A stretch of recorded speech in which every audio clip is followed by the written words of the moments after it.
আসসালামু আলাইকুম। আজকে আমরা যে বিষয়টি নিয়ে কথা বলবো, অর্থাৎ মাছ পচনের কারণ। এটি যে কোনো পরীক্ষার জন্য খুবই গুরুত্বপূর্ণ একটি প্রশ্ন। আমরা শুরু করছি, মাছ কেন পচে। মাছ তো 4-5 ঘন্টা পরেই পচা শুরু করে তোলার। তো কেন পচে? নাম্বার ওয়ান হলো ব্যাকটেরিয়ার আক্রমণ। ব্যাকটেরিয়া রিয়া বা জীবাণুর আক্রমণ। হ্যাঁ, জীবাণুর আক্রমণ।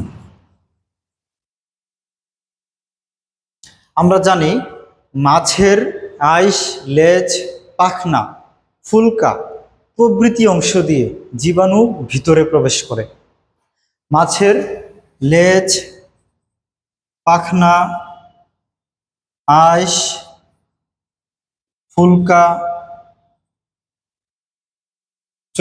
চোখ প্রভৃতি অংশ দিয়ে জীবাণু বা ব্যাকটেরিয়া ভিতরে প্রবেশ করে।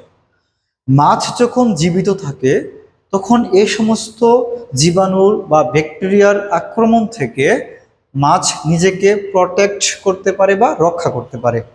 কিন্তু মাছ যখন মারা যায় তখন মাছ আর তাদের আক্রমণ থেকে নিজেকে বাঁচাইতে পারে না বা রক্ষা করতে পারে না। এর ফলে কি হয়? এর ফলে মাছের ভিতরে যে রক্তনালী আছে সেই রক্তনালী দিয়ে ব্যাকটেরিয়া ভিতরে প্রবেশ করে মাছের মাংসপেশিকে নরম করে দেয় এবং মাছ ধীরে ধীরে পচতে শুরু করে।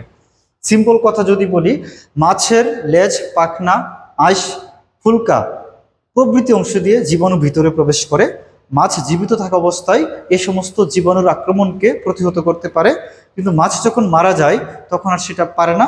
তখন ওই ব্যাকটেরিয়াগুলা বা জীবাণুগুলা মাছের যে রক্তনালী আছে সেই রক্তনালী দিয়ে প্রবেশ করে মাছের মাংসপেশিকে নরম করে দেয় এবং মাছকে পচাতে শুরু করে।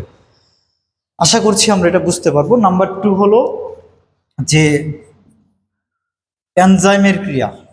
এনজাইমের ক্রিয়া এটিও খুবই সহজ।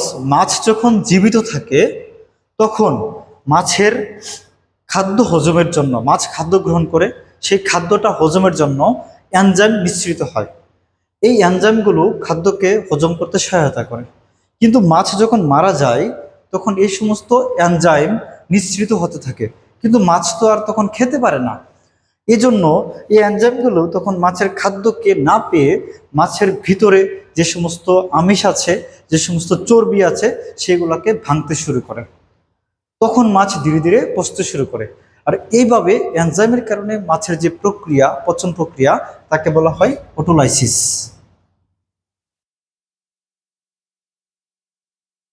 আশা করছি তোমরা বুঝতে পারছো। 3 নাম্বারটা হলো রাসায়নিক ক্রিয়া।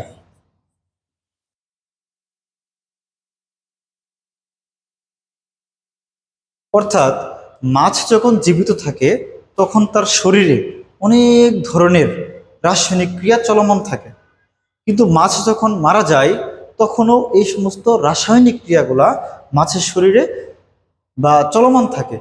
তখন এই রাসায়নিক ক্রিয়ার ফলে মাছের যেই চর্বি, ফ্যাট, মাংসপেশি, তারপরে আমিষ প্রভৃতি কিছু ভাঙতে শুরু করে এবং মাছ ধীরে ধীরে পচতে শুরু করে। তো এই আমরা জানলাম যে ব্যাকটেরিয়া বা জীবাণুর আক্রমণ, এনজাইমের ক্রিয়া, রাসায়নিক ক্রিয়া।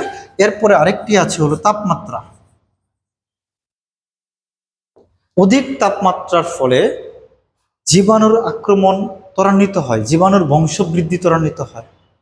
অধিক তাপমাত্রার ফলে মাছের শরীরের যে রাসায়নিক ক্রিয়া এবং এনজাইমের ক্রিয়া এটাও ত্বরান্বিত হয় বা বৃদ্ধি পায়। যার কারণে মাছ ঠান্ডা অবস্থায় বা শীতকালে যতটা না তার পচে, তার থেকে অনেক গুণ তাড়াতাড়ি মাছ পচে হলো গ্রীষ্মকালে বা গরমকালে, অর্থাৎ অতিরিক্ত তাপমাত্রায়, বেশি তাপমাত্রায় মাছ দ্রুত পচতে থাকে। এজন্য মাছ পচার ক্ষেত্রে তাপমাত্রার একটা প্রভাব রয়েছে।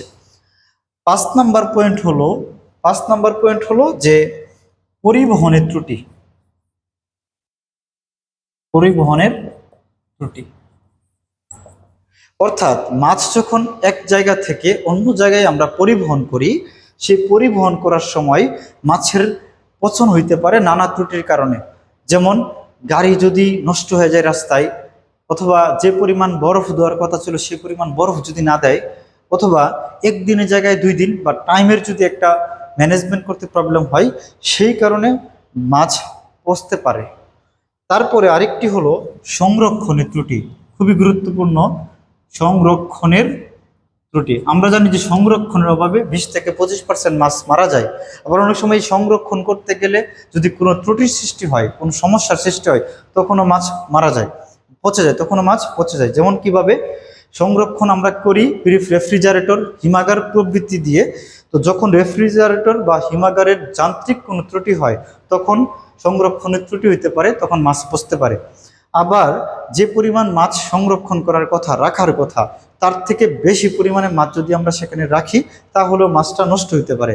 অথবা অন্যান্য আরও অনেক কারণ থাকতে পারে, যে কারিগরি জ্ঞান বা আদার্স কোনো জ্ঞানের কারণে আমাদের মাছগুলা পচতে পারে।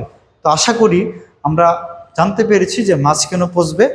আমরা জীবাণুর আক্রমণ বা ব্যাকটেরিয়ার ক্রিয়া, এনজাইমের ক্রিয়া, রাসায়নিক ক্রিয়া, তাপমাত্রা পরিবহনের ত্রুটি, সংরক্ষণের ত্রুটি প্রভৃতি কারণগুলো আমরা জেনেছি।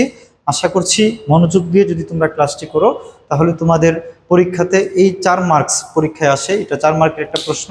আশা করি তোমাদের কোনো সমস্যা থাকবে না। সবাই ভালো থাকবে, ধন্যবাদ, আসসালামু আলাইকুম।